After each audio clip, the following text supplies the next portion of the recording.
আজি কেক এটা বনাইছিলোঁ, খাবলৈ বহুত বেছি ভাল হৈছিলে। তাৰ বাবে মই আধা কাপ লৈছোঁ ইয়াতে দৈ, আৰু লগতে মই মিঠাৰ বাবে আধা বাটি মই ইয়াতে গুড় লৈছোঁ, ভালদৰে মিক্স কৰি ল'লোঁ। আৰু ইয়াতে মই আধা কাপতকৈ একদম কমাই দিছোঁ, ৰিফাইন ব্যৱহাৰ কৰিছোঁ। আপোনালোকে ইয়াতে বাটাৰো ব্যৱহাৰ কৰিব পাৰে। আৰু মই ইয়াতে 1 কাপ লৈছোঁ আটা, আধা কাপ চুজি, এচামুচ বেকিং পাউডাৰ, আৰু আধা চামুচতকৈ একদম কমাই মই নিমখ অকণমান ব্যৱহাৰ কৰিছোঁ। আৰু ভালদৰে গোটেইখিনি মই চালি ল'লোঁ। চলাৰ পিছত ইয়াতে গৰম কৰি ঠাণ্ডা কৰি লোৱা গাখীৰ দি পেলাই গোটেই মিশ্ৰণখিনি ভালদৰে এনেকৈ মিক্স কৰি ল'ম অলপ দেৰি।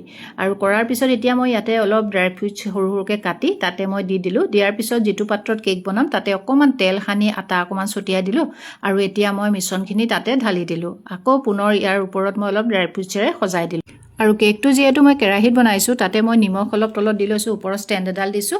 আৰু কেকটো মই 45 মিনিটমানৰ বাবে হ'বলৈ দিলোঁ। 45 মিনিটৰ পিছত কেকটো ধুনীয়াকৈ হৈ গ'ল। ঠাণ্ডা হোৱাৰ পিছত আপোনালোকক কেকটো মই এপিচ ওচৰৰ পৰা আপোনালোকক কাটি দেখুৱাইছোঁ। এয়া চাওক, বহুত বেছি কোমল হৈছে আৰু খাবলৈ কেকটো বহুত বেছি ভাল হৈছিলে।